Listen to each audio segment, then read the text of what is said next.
Get ready for the dictation. Start.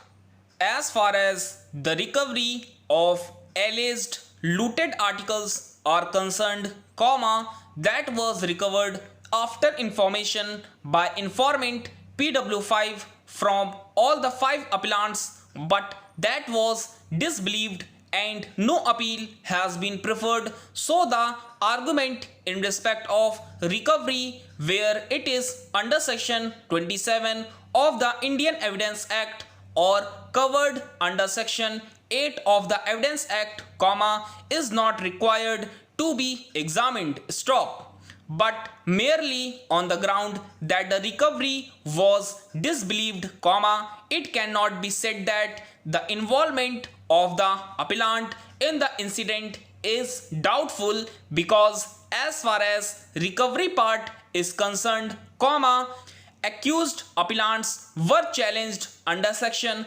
412 IPC and under section 25 Arms Act, however they were acquitted and the same has not been challenged. Para. As far as argument of counsel for the appellant that it might be a case of poisoning and after they became unconscious they were throttled or strangulated to death, because bodies were found straight upward. Stop. Merely on this ground also the prosecution story has not to be discarded. Stop. The doctor has not preserved viscera because he did not suspect as case of poisoning. Stop. According to the statement of Dr. R.N. Sarma, who conducted the post-mortem examination, the cause of death was injury on neck of Srimati Neelam and strangulation, and it was not a case of hanging, rather it was a case of strangulation. Stop.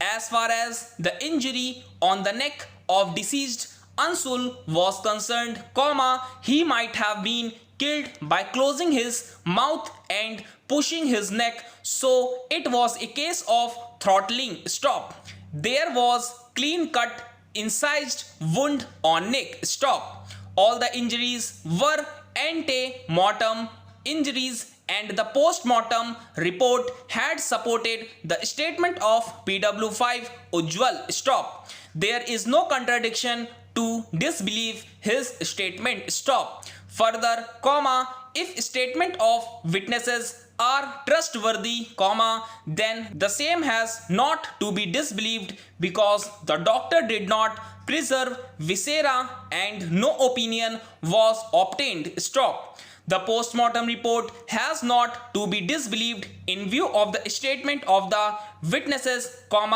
which is supported by the post-mortem report and the same was proved by the doctor. Para.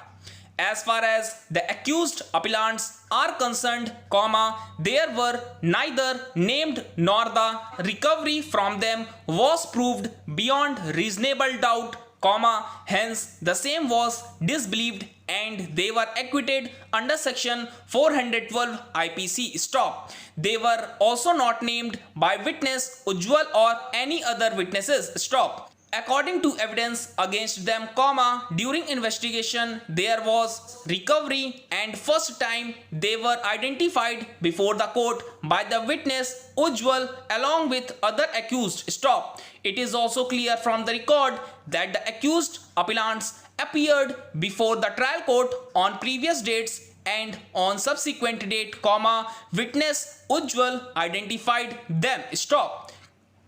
Hence, there was sufficient time and opportunity to identify them. Stop. No identification parade took place in the present case. Stop. The incident is of the year 2008 and after about 3 years, they were identified by child witness Ujjwal first time before the court. Stop.